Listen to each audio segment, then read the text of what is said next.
أعوذ بالله من الشيطان الرجيم بسم الله الرحمن الرحيم والصلاة والسلام على سيدنا Muhammad وآله الطيبين الطاهرين. En el nombre de Dios, el compasivo, el misericordioso. Que las bendiciones de Dios sean con el profeta del Islam Muhammad y los inmaculados imames de su familia.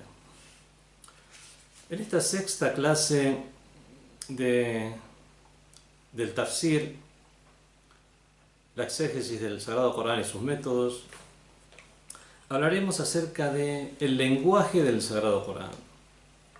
Y con lenguaje nos referimos al estilo lingüístico, no al idioma árabe.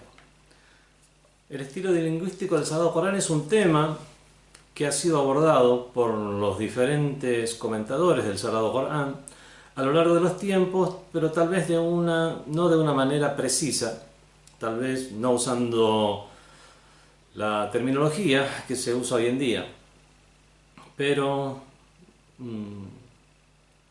aún sin usar esta terminología, todos los grandes comentadores hicieron alusión al respecto, sobre qué estilo, con qué lenguaje, con qué estilo de lenguaje el Sagrado Corán le habla a los seres humanos. Esto incluso ha sido determinante para para tomar el Corán como fuente de las creencias o no, como ha pasado con la tendencia de Ahlul Hadith, la gente del Hadith, a la cabeza de los cuales se encontraba Malik ibn Anas, el fundador de la escuela de jurisprudencia malikita. Si bien la escuela de jurisprudencia también fue un sabio, Malik ibn Anas, fue célebre por sus posturas teológicas y no solo de jurisprudencia. Es la figura principal de Ahlul Hadith, corriente que sostiene que en el Sagrado Corán Allah subhanahu wa ta'ala, Dios nos habla con los términos del idioma árabe tal cual fueron dispuestos en el idioma árabe, sin que se usara ningún tipo de metáforas o alegorías, porque eso simplemente confundirían a las personas, y es por eso que en temas como la mano de Dios, de las cuales habla el Sagrado Corán, significa que Dios tiene una mano y no significa algo alegórico como que se refiere al poder de Dios o algo similar. Bueno, ya habíamos hablado al respecto. Vemos cómo sin utilizar esta terminología moderna se hizo alusión, referencia directa, no alusión, al lenguaje utilizado por el Sagrado Corán. Algunos dijeron que el Sagrado Corán utiliza un lenguaje en particular, por ejemplo, un lenguaje de símbolos o de claves, que está escrito en clave el Sagrado Corán, y es por eso que lo pueden entender únicamente algunas personas muy santas, muy elevadas, y en general las personas no llegan a comprender lo que realmente están leyendo, o que el Corán usa el lenguaje de simbolismos constantemente, por lo tanto no pretendería lo que una persona común puede llegar a comprender del idioma. Ya lo veremos esto a lo largo de la clase. Otros dicen que el Corán usa un lenguaje literario precisamente porque el Sagrado Corán fue revelado cuando el idioma árabe alcanzó su plenitud, y es por eso que se llamó la edad de oro del idioma árabe en cuanto a su evolución, y eran tan famosas las reuniones de poesía, por ejemplo, y la transmisión de las diferentes nociones a través de estas expresiones del idioma. Hay gente que ha llegado a decir que el Sagrado Corán usa un lenguaje científico, porque hace alusión a cuestiones de carácter científico. Y están, por supuesto, aquellos que sostienen que el Sagrado Corán combina diferentes lenguajes según la oportunidad o según a lo que esté haciendo referencia. En cuanto a aquellos que sostienen que el Sagrado Corán únicamente puede llegar a pretender su sentido aparente, el sentido que puede llegar a comprender el común de la gente y nada más, y no tiene ninguna cosa rara o extraña mucho más allá de eso. Entre aquellos que sostienen esto, disponen como argumento la ley del Sagrado Corán que dice A'udhu billahi minash shaitanir rajim وَمَا أَرْسَلْنَا مِنْ رَسُولٍ إِلَّا بِلِسَانِ قَوْمِهِ, y no enviamos a ningún mensajero sino con el idioma de su pueblo. لِيُبَيِّنَ لَهُمْ, para que les dilucide. فَيَضِلُّ اللَّهُ مَنْ يَشَاءُ, y de esa manera Dios extravía a quien quiere, وَيَهْدِي مَنْ يَشَاءُ, y guía a quien le place. Bueno, la crítica que se hace a los que exponen este argumento es que el idioma de un pueblo, o la lengua o el lenguaje de un pueblo, se refiere al mismo idioma árabe, o el idioma hebreo, o el idioma arameo, etc. El idioma en el cual fueron reveladas las diferentes escrituras a los mensajeros que se encontraban en los diferentes pueblos. Y no necesariamente habla de qué estilo, el estilo literario, el estilo científico, el estilo poético, etc. Por lo tanto, mientras existe esa posibilidad, no podrá ser usada esta ley como prueba para eso. Antes de seguir con este tema, vamos a aclarar un poco la terminología que vamos a usar en esta clase. Estilo urfi, usual o consuetudinario. ¿Qué significa estilo usual o consuetudinario? Bueno, en general es esto que hemos dicho, que es lo que comprende el común de la gente. Y es lo que sostuvieron, por ejemplo, la gente de Ahlul Hadith. Este estilo no se presta a la ambigüedad. En este estilo hay condescendencia al hablar, así como la gente común en su hablar consuetudinario. Tienen condescendencia al hablar, usan expresiones en lugar de otras, no son muy estrictos al usar las expresiones. Entonces, eso sería el lenguaje consuetudinario. Después también tenemos el lenguaje de las claves de signos, el lenguaje de signos o el lenguaje de claves. Vemos algunas expresiones en el Sagrado Corán que coincidirían con el lenguaje de claves o signos, como las letras aisladas que se encuentran en el Sagrado Corán. Hay una serie de suras, de capítulos del Sagrado Corán, que comienzan con letras aisladas del Sagrado Corán. Alif, Lam, Mim, son letras del alfabeto árabe. Ha, Mim,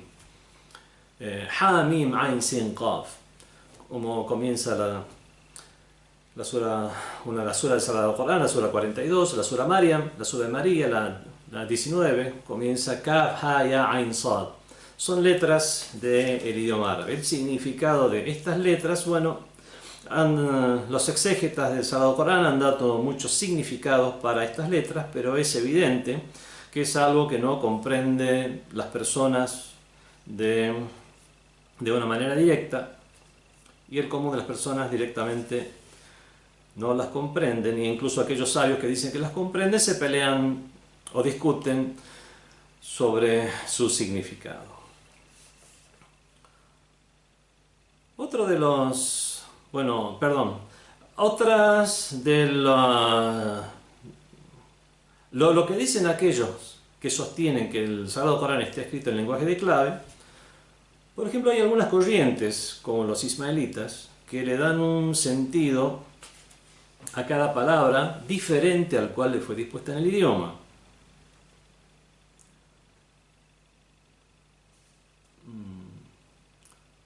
Esto también, por ejemplo, la palabra salat. La palabra salat, que los musulmanes, cualquier musulmán, incluso cualquier persona antes del Islam entendía como una oración, como un rezo, como una súplica, y que con el advenimiento del Islam, la palabra salat tomó la forma de una oración en particular, un rezo en particular, que tiene una forma, unos movimientos, etc.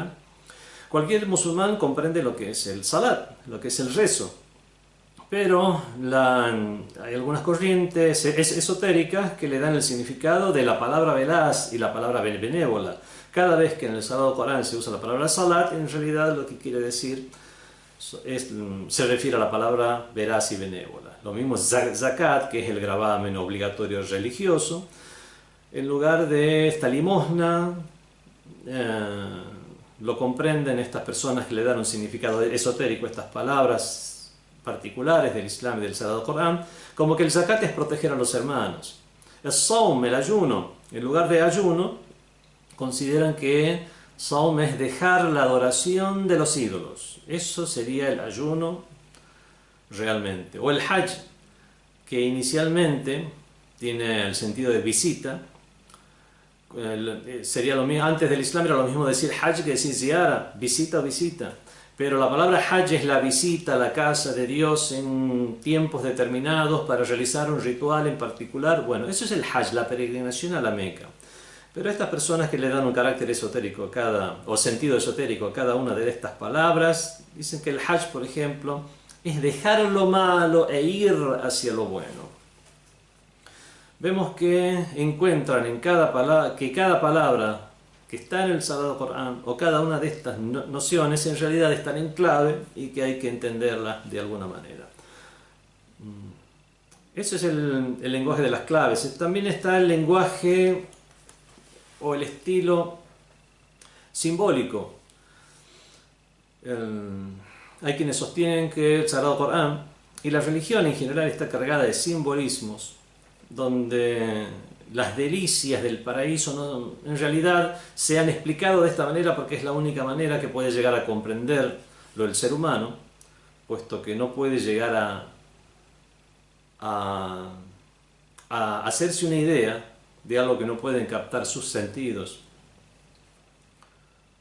Por ejemplo, una persona que es no vidente de nacimiento, explicarle qué es los colores es difícil. Puede llegar teóricamente a comprender lo que son los colores, pero entre la diferencia de tonalidades, si nunca ha tenido el poder de la visión, sería muy difícil llegar a comprender. O una persona que goza de todos los sentidos, pero nunca ha percibido un aroma, por ejemplo. Nunca ha percibido un aroma, hasta que no lo perciba, no va a poder conocer cómo es. Bueno, ¿qué decir de cuestiones que están mucho más allá de los sentidos, como las cuestiones relacionadas al más allá, que únicamente están vinculadas a lo que es el aspecto espiritual e inmaterial del ser humano? Por lo tanto, todas estas delicias, placeres y castigos en realidad serían simbolismos. Otros llegaron a sostener que en el Sagrado Corán prima el sentido literario. Y eso es algo que se ve a lo largo y ancho del Sagrado Corán. En sus giros literarios, el uso de la descriptiva, las metáforas, la retórica y el hecho de ser usado incluso hasta hoy en día partes del Sagrado Corán como ejemplos de el nivel que había alcanzado el idioma árabe y como ejemplos de la literatura árabe. Otros llegaron a sostener que el Sagrado Corán usa un sentido científico, o científico en ciencias experimentales o científico en el sentido que se refiere a disciplinas, materias de conocimiento y sabiduría en general. Y es lo segundo a lo que se refieren los exégetas del Sagrado Corán, puesto que en el idioma árabe, por una cuestión cultural, al decir que algo es ilmi, que está relacionado al conocimiento, al decir que algo es científico, algo ilmi, cuya traducción sería científico, no es algo únicamente asociado a las ciencias naturales o a las ciencias experimentales. Bueno, y esto es algo que habría que comprender la evolución que tuvieron las ciencias y el desarrollo de la civilización tanto en Occidente como en Oriente lo que provocó el Renacimiento de considerar ciencia únicamente a lo que es ciencia natural o experimental, etcétera. Por lo tanto, vamos a decir que en general se refiere a todo tipo de conocimiento en general. Pero si bien en el Sagrado Corán hay cuestiones relacionadas al conocimiento, decir que es un libro científico es algo que cae de maduro, que no es de esa manera. No se refiere a cuestiones científicas especialmente, ni usa un lenguaje científico, aun cuando se refiera a estas cuestiones.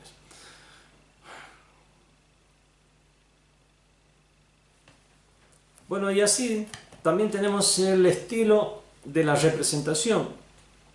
Hay cosas que están representadas con ejemplos, y todos los ejemplos se refieren a un sentido que va más allá de la mera representación. Un ejemplo de estilo de representación sería como cuando se representa en alguna historia común para niños o incluso para adultos, como cuando los animales hablan y dan un consejo y dejan una enseñanza. Y digo para adultos también, esto se ha visto en la antigüedad. Famosos libros como Kalila y Dimna, libros de la literatura de Oriente, que pasó de la India al mundo islámico, al mundo árabe, en la época del califato de Abbasida. Se tradujo este libro al idioma árabe. Fue Ibn al-Muqaffa, un famoso sabio, el que tradujo este libro al idioma árabe, y después las versiones que se vieron en Occidente fueron más la línea o el texto. Vemos que se aviene más al texto árabe, porque fue precisamente a través de los árabes que eso después se volcó al occidente. El Kalila y Dimna es una serie de historias donde los animales hablan. Hay un rey que es el león, que habla con su asistente, que es un toro, y los que narran estas historias son dos, algunos dicen zorros, otros dicen lobos. Es el chacal. El chacal es un animal más parecido al zorro en fisonomía y en la cola, en la cabeza y en la cola, pero si bien en su conducta y tamaño es más asimilable al lobo. Este chacal. Estos son los protagonistas del libro Kalila y Dimna, donde se dan enseñanzas, pero en la forma de representación. Veamos ahora, ya nos hemos familiarizado con lo que son los diferentes estilos que se han dicho que en ese estilo está escrito el Sagrado Corán. El sentido o estilo usual y consuetudinario, el estilo de las claves, el estilo de los simbolismos, estilo literario, estilo científico y estilo de representación. Veamos ahora cuáles son las particularidades del Sagrado Corán. En el Sagrado Corán encontramos que sí está dirigido a la gente común. No es algo que la gente común no va a llegar a entender, que está todo en clave y que no lo va a llegar a entender.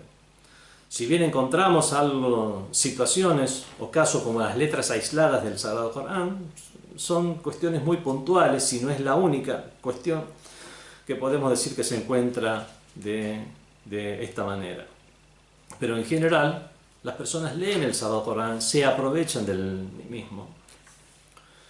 Pero aún así, el estilo del Sagrado Corán no es algo usual y consuetudinario para cualquier persona, cualquier pueblo, cualquier civilización. Obviamente, está escrito en árabe, es para el entendimiento usual y consuetudinario de los árabes. Está escrito en un idioma en el cual se dan por sentadas ya cuestiones que debe saber un musulmán, entonces es para el entendimiento usual y consuetudinario de una persona que ya está familiarizada con estas cuestiones religiosas y del Islam en particular. Entonces vemos que si bien está escrito en un lenguaje que está dirigido al común de las personas, no hay que olvidarse que hay cuestiones que son particulares del Islam, o que fue precisamente el Islam el que fue determinando algunas nociones y conceptos, y por qué no incluso algunos vocablos, como ya dije. Hajj significaba, igual que ziyara, visita, pero se comenzó a llamar de esta manera a un tipo de visita en particular a la casa sagrada de Dios. Ayuno era abstención simplemente. Bueno, es abstenerse de comer y beber desde que se produce la alborada hasta después de que se produjo el ocaso. Bueno, el zakat, si bien la palabra zakat es purificarse, es la purificación de la riqueza, o sea, es dar limosna. Todos estos vemos que son términos que adoptaron un sentido en particular dentro del Islam, y de la misma manera sucede con nociones. Entonces vemos que está dirigido al entendimiento usual y consuetudinario para los que entienden el idioma árabe, y para aquellos que ya se han familiarizado con estas nociones, o sea, los musulmanes, o el idioma que comenzaron a usar los musulmanes. Eso es algo que sucede, no solamente pasó con el Islam como algo especial, que hay que ahora tener nociones del Islam para llegar a comprender lo que dice el Sagrado Corán. Esto sucede con cualquier ciencia, en el cual, si bien las palabras que utiliza cualquier ciencia, ya sea en las matemáticas, en la física, en las ciencias naturales, estas palabras son tomadas del idioma que usan las personas en particular, después van cobrando una acepción más específica. Por lo tanto, para su comprensión ya no es suficiente con comprender simplemente el idioma. Los libros de medicina están escritos en castellano. Bueno, los libros de medicina en castellano están escritos en castellano. Cualquier persona que sepa el idioma castellano puede llegar a comprender un libro de medicina sin haber cursado los primeros años, leer un libro de los últimos años de la carrera de medicina. O libro de filosofía. También son terminologías tomadas del mismo idioma. Vemos que esto, si bien la comprensión del Sagrado Corán no es como la de un libro que únicamente puede llegar a comprender una élite, aún así hay nociones para las cuales hay que saber del Islam para llegar a comprenderla. La palabra zakat, por ejemplo, no podemos tomarla como purificación, si bien es la purificación de la riqueza, pero cualquier persona hoy en día sabe que zakat es la limosna obligatoria. Puede tener un sentido más profundo, sí, eso ya es otro tema, pero pueden llegar a comprenderlo las personas comunes sin entrar en tantos detalles. Así que vemos que el Corán usa un lenguaje usual y consuetudinario, pero no general, sino un lenguaje usual y consuetudinario específico, como sucede con cualquier disciplina. No vamos a detenernos más en esto. Bueno, el famoso sabio exégeta del Corán, Sayyid Tabatabai, que Dios se compadezca de su alma, dijo que precisamente mezclar entre el sentido usual que comprende las personas en general y no tener en cuenta que el Corán está dirigido a un entendimiento en particular, como es el de los musulmanes o el de aquellos que estaban ya inmersos en las nociones del Islam, hace que muchas veces personas que no han profundizado mucho en el Islam, aunque tengan conocimientos generales, puedan llegar a tener conclusiones equivocadas del Sagrado Corán.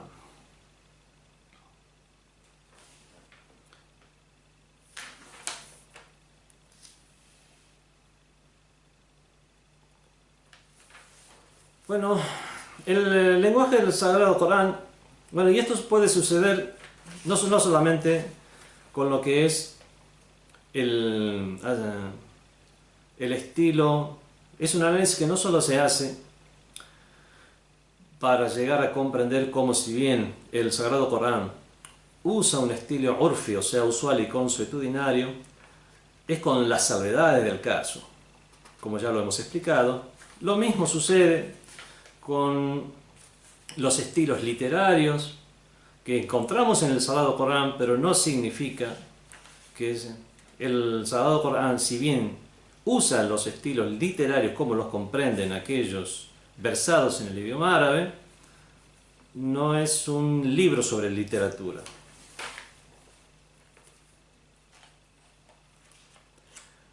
En general podemos decir que el Sagrado Corán usa un lenguaje donde combina estilos.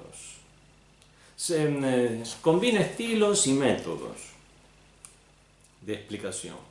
Porque vemos que cuando hace una explicación acerca de la jurisprudencia islámica, lo que es haram, lo que es halal, no usa estilos, no habla en clave. Cuando habla de la herencia, a qué familiar le correspondería, a qué familiar del difunto le correspondería tal o cual cuestión, no está en clave. Le corresponde eso y eso es como se tienen que dividir los musulmanes. O por ejemplo, cuando habla de las historias de los profetas anteriores, son sucesos que han sucedido. Tal vez en la forma en que está escrito haya estilos literarios, haya representaciones, haya simbolismos, pero cualquier persona comprende esos simbolismos. Cualquier persona que vivía en la época del mensaje comprendía esos simbolismos. Para dar un ejemplo, cualquier persona que conocía el idioma árabe entendía si alguien escuchaba la frase fakku raqaba. Fakku raqaba, ¿qué significa? Vamos a los diccionarios. Fakka puede ser algo desanudar o liberar. Raqaba es el cuello. Fakku raqaba es liberar un cuello. ¿Qué significa liberar un cuello? Eso cualquier persona en la época del mensaje entendía que fakku raqaba es liberar un esclavo, liberar una persona. Entonces es algo que tal vez cuando se contaba una historia, sobre todo las referidas a los profetas anteriores, si se utilizaba este tipo de vocablos o expresiones, cualquier persona las comprendía. Por lo tanto, no había simbolismo, no había algo en clave. Lo mismo cuando se habla de cuestiones vitales de la creencia. Dios es uno y único, no hay más interpretación. No es que en realidad Dios no es uno, hay que llegar a comprender. No, Dios es uno y único. Lo mismo con las nociones de carácter moral.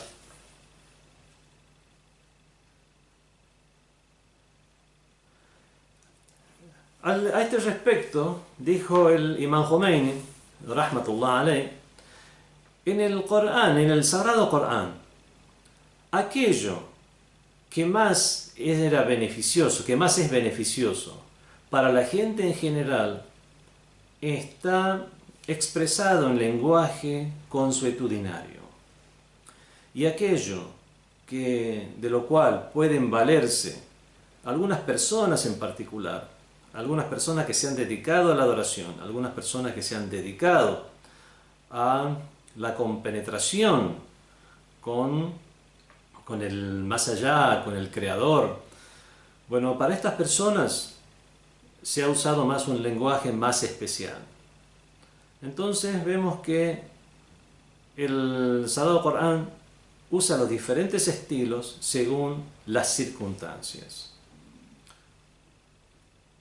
Y para esto el Imam Khomeini trae algunas aleyas del Sagrado Corán donde prácticamente se ve como algunas cosas relacionadas a lo que es halal y haram, lícito o ilícito, están explicadas de manera clara, y después se expresa otras, pone como argumento otras aleyas del Sagrado Corán que apoyan este sentido de que hay algunas cuestiones que están ocultas a la gente común, como aquella que dice "A'udhu billahi minash shaitanir rajim", "Kalla", no es así, "Innahum an rabbihim yawma idhin la mahjubun", ellos ese día tendrán un velo entre ellos y su Señor. O sea que hay personas que tienen velos, que le es velado algún tipo de nociones y conceptos, y es precisamente cuando se van purificando es que esos velos se van quitando o se van desgarrando. En cualquier caso, las opiniones de los sabios de la escuela de Ahlul Bayt es que en el Corán se usan diferentes estilos, es una combinación de estilos y que cada uno es usado en el tema que corresponde de la manera que debe ser. Y eso no quita que existan niveles en un discurso, en el cual las personas comunes, de entendimiento común y consuetudinario, pueden llegar a comprender el primer nivel de manera muy fácil. Pero en ese mismo discurso tiene sentidos que otras personas con más cultura, con más conocimientos, con más cercanía y proximidad a estas nociones van a comprenderlas más. Y eso queda muy claro en el hadith del sexto de los imames, el imam Ja'far Sadiq alayhi salam, que dice que el Corán tiene un zahir y un batin, tiene un aspecto manifiesto y un aspecto oculto, walikulli batinin batin, y cada aspecto oculto tiene otro aspecto más oculto todavía, y la sab'ati abtonen, hasta 7 aspectos. Y podemos decir que son 7 sentidos, uno más oculto que el otro, o podemos decir que no es tomado el número 7 como se lo usaba en la literatura antigua, que el número 7 significa un número muy grande, no infinito, pero muy grande, como cuando se decía en la antigüedad el pirata que surcó los 7 mares. No son 7 los mares, el número 7 es simbólico para decir que son muchísimos y numerosos mares, incontables mares, no infinitos, pero sí muchísimos. Así que podemos decir, o tiene exactamente 7 sentidos ocultos del Sagrado Corán o no. Podemos tomar ese número 7 como simbólico y decir tiene numerosos sentidos.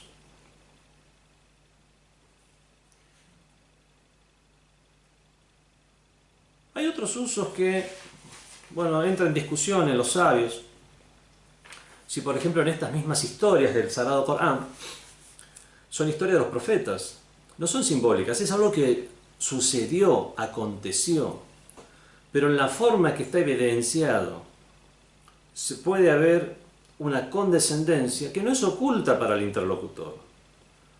Cuando se habla, por ejemplo, de la historia del profeta Moisés, Musa alayhi salam, con él sea la paz, narra cuando cruzaron las aguas y escaparon de las huestes del faraón.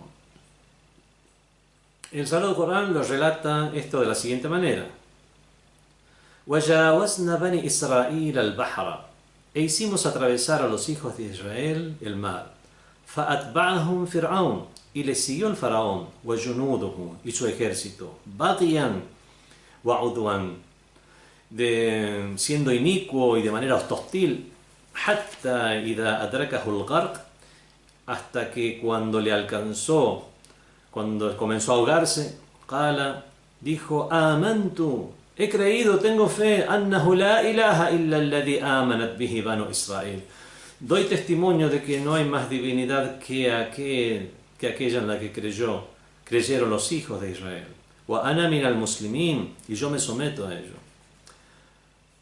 Y continúa el Sagrado Corán de la siguiente manera: Al-an, ahora, وَقَدْ عَصَيْتَ قَبْلُ, siendo que has sido desobediente anteriormente, وَكُنْتَ مِنَ الْمُفْسِدِينَ, y fuiste de los corruptos, فَالْيَوْمَ نُنَجِّيكَ بِبَدَنِكَ, hoy recuperaremos tu cuerpo, لِتَكُونَ لِمَنْ خَلْفَكَ آيَةً, para que seas un signo para los que vengan después de ti. Por lo tanto, el cuerpo de Ramsés se recuperó. Wa inna kathiran, e incluso es un signo para la gente, hasta hoy en día. Wa inna kathiran minan nasi an ayatina laghafilun. Y ciertamente que muchas de las personas mucha gente está desatenta de nuestros signos. Bueno, la historia es correcta. Es tal como la narra el Antiguo Testamento, es como la narra el Sagrado Corán, como es conocida esta historia. Bueno, esta última parte, donde supuestamente se dirige al faraón, dice: ahora, siendo que has desobedecido anteriormente, ¿es realmente una conversación que se dio entre Dios y el faraón? ¿O es simplemente una representación del suceso? En realidad, es una moraleja o enseñanza que se le está dando a las personas. Pienso que no hay nadie que sostenga, o por lo menos persona en su sano juicio, que sostenga que Dios le habló al faraón directamente en ese momento, sino que es como se dice en el idioma árabe, lisanul hal, o sea, es lo que se expresaría en ese momento, en esa situación, o lo que da la situación para que sea expresado en ese momento, y no necesariamente una conversación que tuvo lugar. Pero nadie puede llegar a decir que el Sagrado Corán está transmitiendo algo que no sucedió, sino que cualquier persona puede llegar a comprender esto con facilidad. Así que lo que concluimos de esto es que el Sagrado Corán no utiliza un estilo en particular, no utiliza un estilo que podemos decir sea simplemente científico o literario o poético o que el Sagrado Corán se encuentra en clave. El Sagrado Corán no se atiene a ninguno de esos estilos, sino que el Sagrado Corán tiene su propio estilo,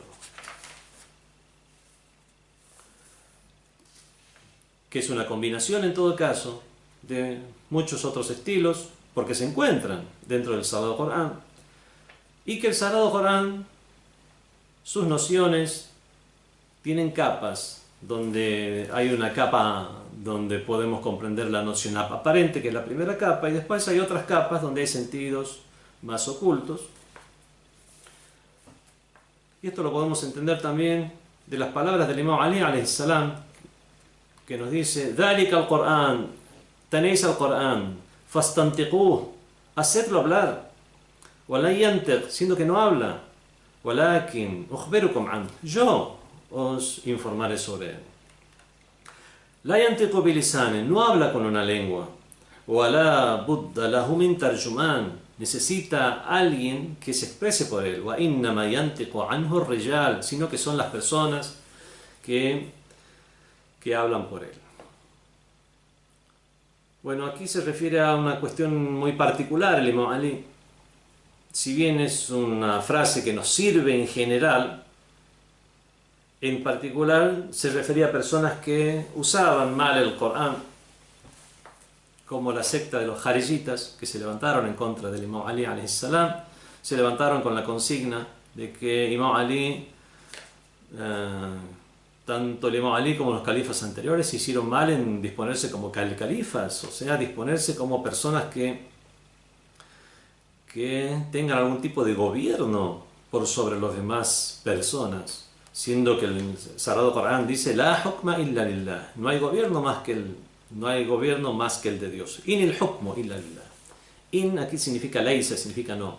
"In el hukmu illa lillah", no hay más gobierno que el de Dios.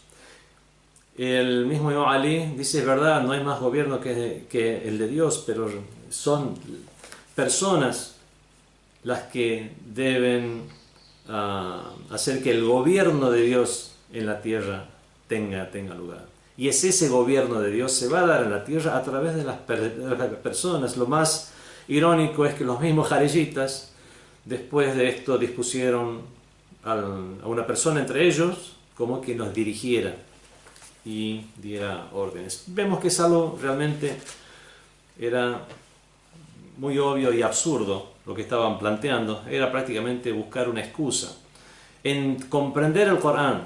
Eso es lo que significa comprender el Corán y hacer, según la propia opinión, hacer tafsir bil-ra'i, o sea, emitir una opinión no basada en algo lógico, razonable, siguiendo alguna disciplina, etc.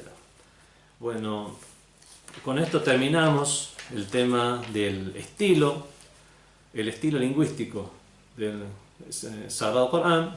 En la próxima clase, inshallah, hablaremos acerca de lo aparente y lo oculto del Sagrado Corán y cuáles son los fundamentos para reconocer ello. Wassalamu alaikum wa rahmatullahi wa barakatuh.